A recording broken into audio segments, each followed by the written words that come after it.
উম্মতের ভেতরে সিদ্দিক আছে, সালেহীন আছে,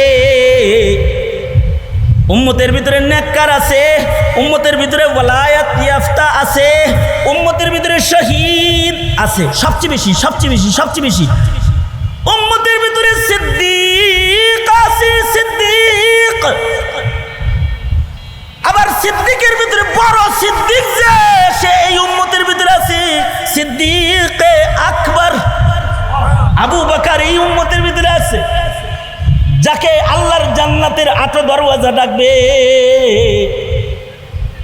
শুধুই মাত্র এই উম্মতের ভিতরে সিদ্দিক আছে তা না, পৃথিবীর কোন নবীর উম্মতের ভিতরে নবী উম্মত নাই।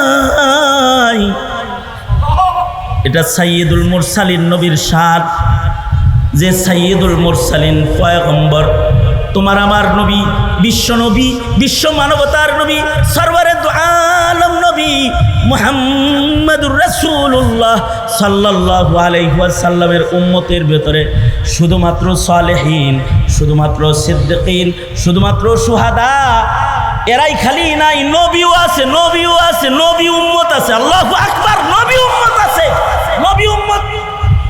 ঈসা আলাইহিস সালাতু ওয়াস সালাম আমার নবীর নবী উম্মত।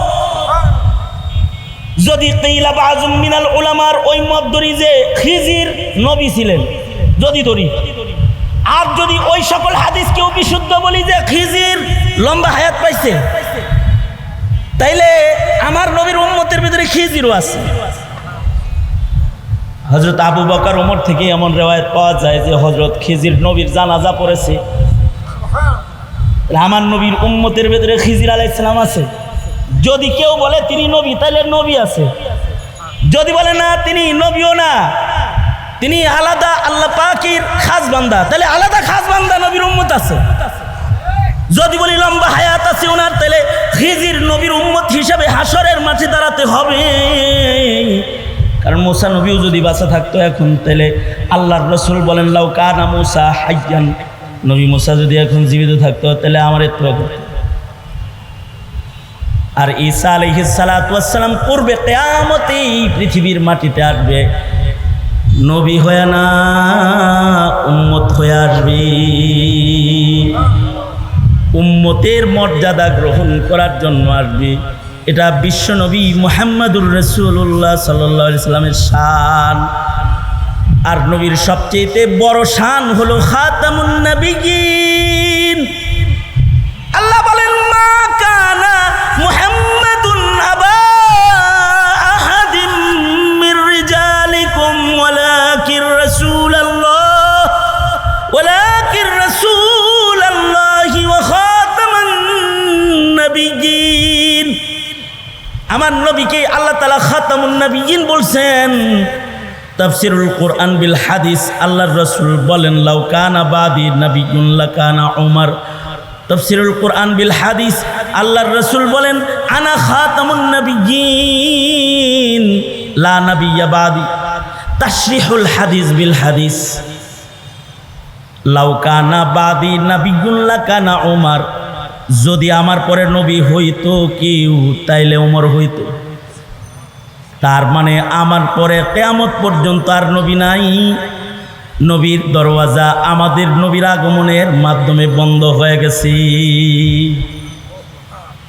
খাতামুন নবিয়্যিন নবী, এই কারণে কিয়ামত পর্যন্ত সেই নবীর যুগের মুসাইলামা কাজ্জাব থেকে শুরু করে কিয়ামত পর্যন্ত যত ভণ্ড নবী দাবিদার আসবে, অথবা তাদের অনুসারী যারা আসবে, অথবা তাদেরকে নবী মনে করনেওয়ালা যারা আসবে, এগুলো সব কাফের হিসাবে দাঁড়াবে, মুসলমান হিসাবে দাঁড়াতে পারবে না, মুসলমান হিসাবে দাঁড়াতে পারবে না।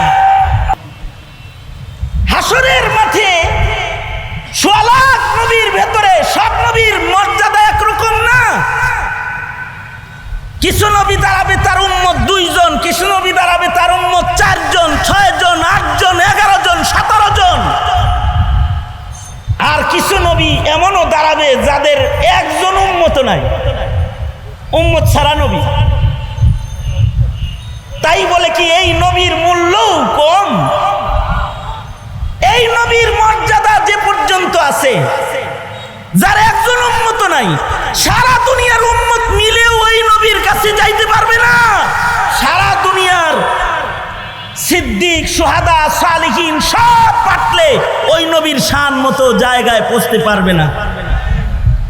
এই কারণে নবুয়তের শানে পৌঁছে যাওয়া কোনো পয়গম্বর যাকে আল্লাহ নবী হিসাবে মনোনয়ন দিয়েছেন, এমন কোন নবীর সমালোচনা করা কুফরি।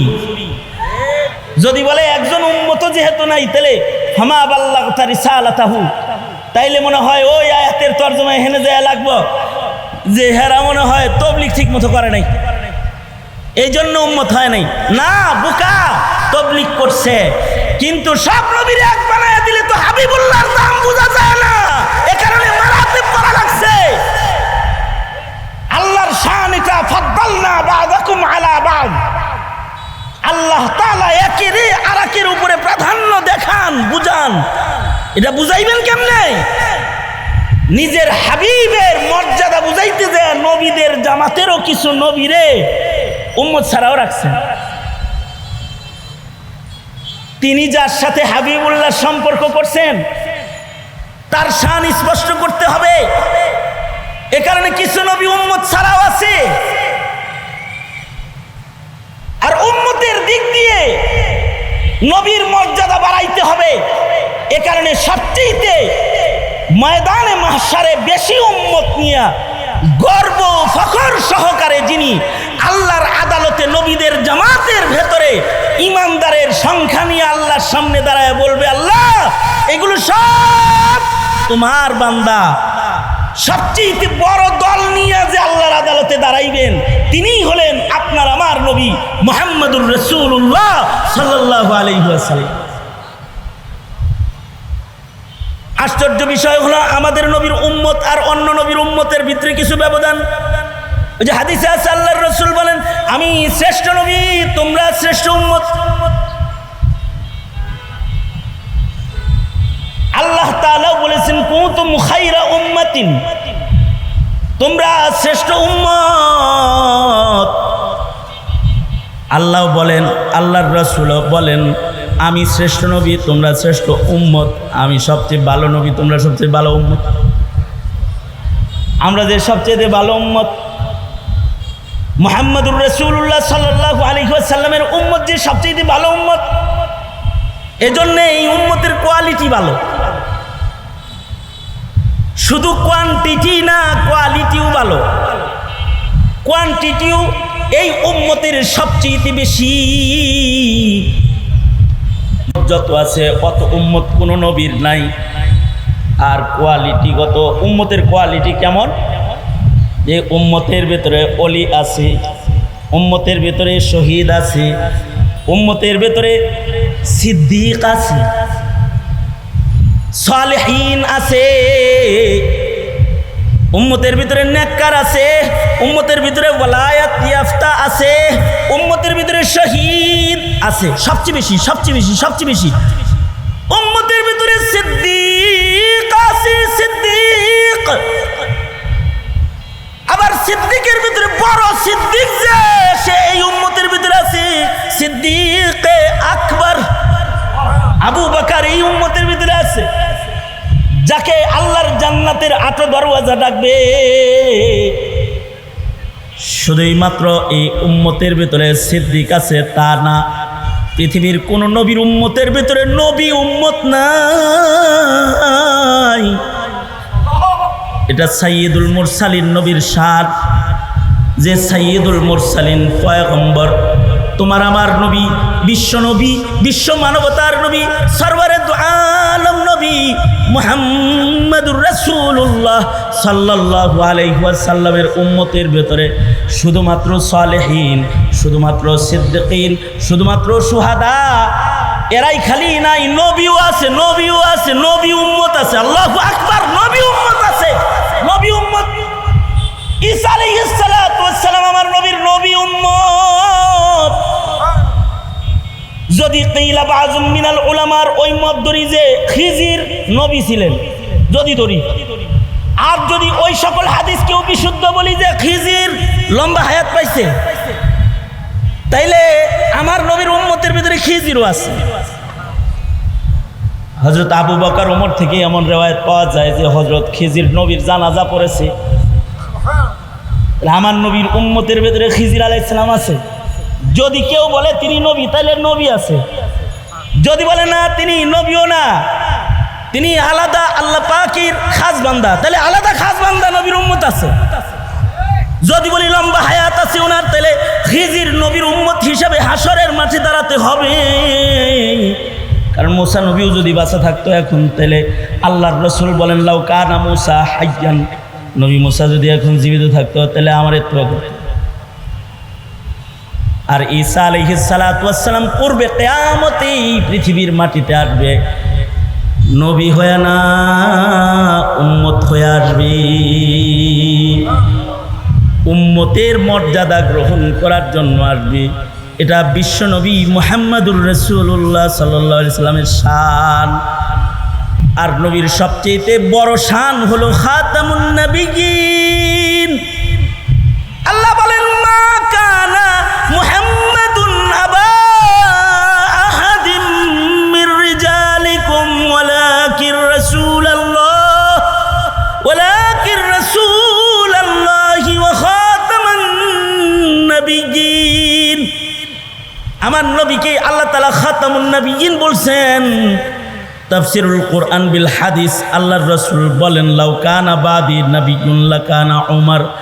তাফসিরুল কোরআন বিল হাদিস, আল্লাহর রাসূল বলেন আনা খাতামুন নবিয়্যিন লা নাবিয়্যা বাদি। তাশরিহুল হাদিস বিল হাদিস, লাউ কানা বাদি নাবিয়্যুন লাকানা উমর। যদি আমার পরে নবী হইতো কেউ, তাইলে ওমর হইতো। তার মানে আমার পরে কিয়ামত পর্যন্ত আর নবী নাই। নবীর দরওয়াজা আমাদের নবীর আগমনের মাধ্যমে বন্ধ হয়ে গেছে। খাতামুন নবিয়্যিন নবী, এই কারণে কিয়ামত পর্যন্ত সেই নবীর যুগের মুসাইলামা কাজ্জাব থেকে শুরু করে কিয়ামত পর্যন্ত যত ভণ্ড নবী দাবিদার আসবে, অথবা তাদের অনুসারী যারা আসবে, অথবা তাদেরকে নবী মনে করনেওয়ালা যারা আসবে, এগুলো সব কাফের হিসাবে দাঁড়াবে, মুসলমান হিসাবে দাঁড়াতে পারবে না। মুসলমান হিসাবে দাঁড়াতে পারবে না।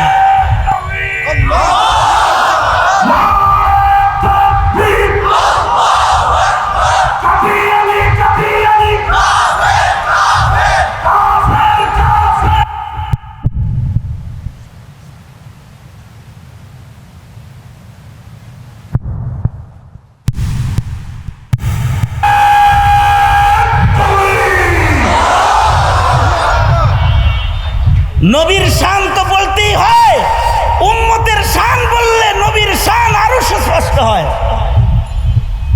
কারণ ছাত্র দিয়া উস্তাদ চিনন যায়, উম্মত দিয়া নবী চিনন যায়। উম্মত নবী যেমন শানওয়ালা হয়, উম্মতও শানওয়ালা হয়। এ কারণে আমাদের নবী তো 125 মারাতিবের ভেতরে 1 নম্বর দরজার নবী। এ কারণে নবীর উম্মত গুলাও 1 নম্বর দরজার উম্মত। লাউ কানা বাদি নাবিয়্যুন লাকানা উমর। এই উম্মত থেকেও যদি কাউকে নবুয়ত দেওয়ার আইন বিধান চালু থাকতো, তাহলে এই উম্মতের আবু বকরও উমর নবী হয়ে যেত। তাহলে উমর যদি নবী হয়, তাহলে আবু বকর কি বাদ পড়ছে নাকি? হ্যাঁ, তাইলে তো হযরত উমর ছাড়াও আবু বকর পয়গম্বরের মাইয়াত হাসিলকারী সবচেয়ে শানওয়ালা সাহাবী, উম্মতের শ্রেষ্ঠ, উনিও তো নবী হওয়ার উপযুক্ত। খালি উনি না, আমাদের উলামায়ে মুতাকাল্লিমিনরা বলেন কিয়ামত পর্যন্ত নবীর নবুয়ত জারি রাখা লাগবে না। এজন্য নায়াবাতের চেয়ারে কিয়ামত পর্যন্ত যুগে যুগে 100 বছরের মাথায় মুজাদ্দিদ আল্লাহ পাঠাবে, যারা নবীদের মতনই সংস্কারক হিসেবে কাজ করে এই উম্মতের মর্যাদা আর বিশ্বনবীর শানকে তারা সংরক্ষণ করবে। এই কারণেই আল্লাহর রাসূল সাল্লাল্লাহু আলাইহি ওয়াসাল্লাম আর এক হাদিসে বলেছেন, প্রতি 100 বছরের মাথায় একজন করে মুজাদ্দিদ আসবে। মুজাদ্দিদ যারা হবে এই উম্মতের মুজাদ্দিদ যারা, ওই লাউয়ের ওই দরজা খোলা থাকলে তাহলে হেরাও নবী হইতো মিয়া, আঞ্চলিক নবী না। নবীর দরওয়াজা খোলা নাই। এই উম্মতের ভেতরে ইলমি কামালেরও অভাব নাই, এই উম্মতের ভেতরে আমলি কামালেরও অভাব নাই। খালি নবীর শান না, এই মিলাদের আমলের কামাল না বেটা, আসলি আমলের কামাল, যেই আমলের ভেতরে কোনো কমজোরির জাররা ছোঁয়া নাই, এমন কামালওয়ালা মানুষেরও অভাব নাই। নবীরা যেমন বাচপানেও গুনাহ করে নাই, আমাদের আকাবিররা অনেকে আছে বাচপানেও গুনাহ করে নাই। নবীরা যেমন বাচপানে ফকিহ, আমাদের আকাবিররা অনেকে আছে বাচপানে ফকিহ। নবীরা যেমন মুজাসসাম আলেম, আমাদের আকাবিরদের ভেতরে এমন বহুত গেছে, উম্মতের শানও আলাদা। এ কারণে তাদের ভেতরে জিসমান ফকিহ, মুজাসসাম ফকিহ আছে বাচপান থেকে, ছোটবেলা থেকে।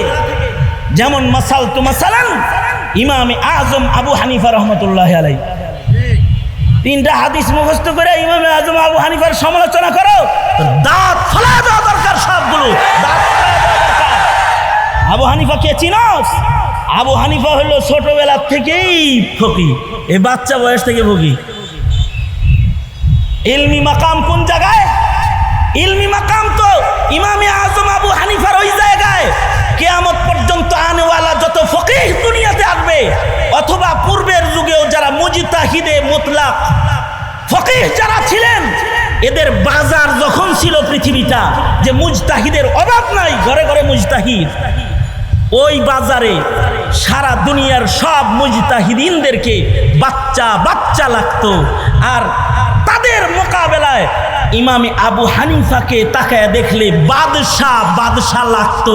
কিয়ামত পর্যন্ত বাদশাহ বাদশাহই লাগবে, বাদশাহ বাদশাহ লাগবে। এ উম্মতের শান। খালি উনার শান কেন, উনার ছাত্রর শান কত? ইমামে আজম আবু হানিফা রহমতুল্লাহ আলাইহির 1.5 লাখ ছাত্র, যোগ্য ছাত্র 1.5 লাখ। আল্লাহর নিজাম মাফিক আজব মিল। উলামারা বলেন এই জমিনে নবী আসছে 1.5 লাখ, আর বিশ্ব নবীর আলাদা শান, নবীর সাহাবী 1.5 লাখ। আর সাহাবী, তাদের পরে তাবিঈন, তাবিঈন তথা দুনিয়ার ভেতরে সাহাবায়ে কেরামের পরে সবচেয়ে বড় আলেম ইমামে আজম আবু হানিফা রহমতুল্লাহ আলাইহি। অন্যান্য মুজতাহিদ যারা সব ওনার ছাত্র অথবা ছাত্রের ছাত্র, যাদের নাম লয়ে লাফাও, তারা ইমামে আজমের ছাত্রর ছাত্রর ছাত্র, ছাত্রর ছাত্রর ছাত্র। সবচেয়ে বড় আলেম ইমামে আজম আবু হানিফা রহমতুল্লাহ আলাইহি। আজব এক ইলমি মাকাম আল্লাহ তাআলা ওনাকে দান করেছিলেন। ইমামে আজমের ছাত্রদের ভেতরে যোগ্য মুজতাহিদের সংখ্যা কমপক্ষে, মুজতাহিদ আলেমের সংখ্যা আছে ইমামে আজম আবু হানিফার ছাত্র 1.5 লাখ। আসমানি খাজানার ইলমের এক বিরাট হিস্সা আল্লাহ হানাফি মাযহাবকে দান করেছেন। যেই হানাফি মাযহাবে ইলমি কারনামা এত বিস্তৃত যে সারা দুনিয়ার ফিকহ এক জায়গায় করলে হানাফি মাযহাবের ফিকহে ইমামে আজম আবু হানিফার সমান হবে না। আব্দুল ওয়াহাব শাহরানী রহমতুল্লাহ আলাইহি তারজিহু মাযহাবি ইমামে আজম আবু হানিফা কিতাব লেখে চোখে আঙ্গুল দিয়া সারা দুনিয়াবাসীকে দেখায় দিছে কেন হানাফি মাযহাব শ্রেষ্ঠ। তাহলে একটা উম্মতের মাযহাবের ইমামের শান যদি হয় এত, তাহলে সাহাবীর শান কত? সাহাবীর শান যদি হয় অত, তাহলে নবীর শান কত? আন্দাজ করে লগা, আন্দাজ করে ল কিরকম শান। ইমামে আজম আবু হানিফা রহমতুল্লাহ আলাইহি দর্শে বসা আছেন। ইমামে মুহাম্মদ রহমতুল্লাহ আলাইহি ওনার ছাত্র পড়তে আইছেন। ঢুকতেই বাচ্চা মানুষ ঢুকছে আর বলতেছেন, হাল হাফিজতাল কোরআন, কোরআন মুখস্থ করছো? না, যাও মুখস্থ করে আহো। 6 দিনে কোরআন শরীফ মুখস্থ করে আইসা কয়, উস্তাদ কোরআন মুখস্থ করা শেষ, এবার বসি। সিয়ারে সাগীর সিয়ারে কবির লিখেছেন, যেই লেখা পড়ার পরে উম্মতের আলেমরা বলছে আসমান থেকে নতুন করে যদি কোনো কিতাব নাজিল হইতো কোরআনের পরে, তাহলে ইমাম মুহাম্মদের ভাষায় আল্লাহ কোরআন নাজিল করত। কিন্তু কোনো নবী আসবে না, কিতাবও আর আসবে না। কিতাবও কিয়ামত পর্যন্ত কোরআন, নবী কিয়ামত পর্যন্ত মুহাম্মাদুর রাসূলুল্লাহ সাল্লাল্লাহু আলাইহি ওয়াসাল্লাম। আমাদের দুর্বলতা, আমরা আমাদের মিল্লাতকে না নবী চিনাইছি, না নবীর দ্বীনি মাযহাব ইসলাম শিক্ষা দিয়েছি, না নবীর উপরে অবতীর্ণ কিতাবের আজমত শান শিক্ষা দিয়েছি। জাগতিক শিক্ষার করার গ্রাসে দ্বীন শিক্ষা এমন বিলুপ্তির পথে যে মুসলমানরা তাদের ন্যূনতম ঈমান হিফাজতের সিরাত, ঈমান, আমল, মাসাইল, আকীদা তারা জানে না। মুহতারাম হাজিরিন, এই যে ঘাটতি, এই ঘাটতিকে একদিনের মাহফিল, সিরাত মাহফিল দিয়ে দূর করা সম্ভব নয়। এর জন্য দরকার ঘরে ঘরে এক বিপ্লবী অবস্থান। প্রতিটি ঘরকে মাহফিল বানায় ফেলতে হবে, সিরাত চর্চার কেন্দ্র বানায় ফেলতে হবে। ঠিক কিনা যারা আওয়াজ করে বলেন? প্রতিটি ঘরকে সিরাত চর্চার কেন্দ্র বানায় ফেলতে হবে। এভাবে এক সংস্কারকের ভূমিকায় নিজের ঘরটাকে সংস্কার করতে হবে। তাছাড়া জাতীয় আন্তর্জাতিক ব্যবস্থাপনা এমনই যে নবীর সিরাত, নবীর কোরআন, ইসলামের তাহজিব তামাদ্দুন জমিন ও জমিনের মানুষ থেকে সরায় দেওয়ার জন্য সকল কুফরিরা ঐক্যবদ্ধ হয়ে গেছে, ঐক্যবদ্ধ হয়ে গেছে। সঙ্গত কারণে আমাদের নিজেদের দায়িত্বকে বুঝে নেওয়া দরকার। আমি আমার সংক্ষিপ্ত সময়ের কথায় যা বুঝাইলাম সেটা হলো নবীর শান, ইসলামের শান, কোরআনের শান, দ্বীনের শান। এটা আমাদের প্রজন্ম এখন বুঝে না, বুঝানো লাগবে। এ দাওয়াত দিয়েই নারায়ণগঞ্জ উলামায়ে কেরাম তথা মুফতি মিজানুর রহমান সাঈদ দামাত বারকাতুহুম, যিনি আমাকে নির্দেশ করে এই মাহফিলে বসতে বাধ্য করেছেন যে মাওলানা আপনার হাজার ব্যস্ততা থাকলেও জোহরের পরে হলেও আপনাকে আসতে হবে। আমি এসেছি, মুরব্বীর একটা নির্দেশ পালন করেছি। আপনারা যারা এসেছেন নিচে বসে গরমে কষ্ট করেছেন, সকলের আশা, সকলের কোরবানি আল্লাহ তাআলা কবুল করেন। যারা এই মাহফিলের জন্য অক্লান্ত পরিশ্রম করেছেন, উলামায়ে কেরাম এই নারায়ণগঞ্জের, এরা সবাই নবী পাকের নায়েব কাফেলা হিসাবে ময়দানে মাহশারে আল্লাহ তাআলা এদেরকে দাঁড় করেন। এই আশাবাদ ব্যক্ত করে সংক্ষিপ্ত কথা এখানেই শেষ করতেছি। जो कुछ हुआ या रब तेरे करम से हुआ, जो कुछ होगा तेरे करम से ही होगा। व आखिरु दावाना अल्हम्दुलिल्लाहि रब्बिल आलमीन। अस्सलामु अलैकुम व रहमतुल्लाहि व बरकातुहू।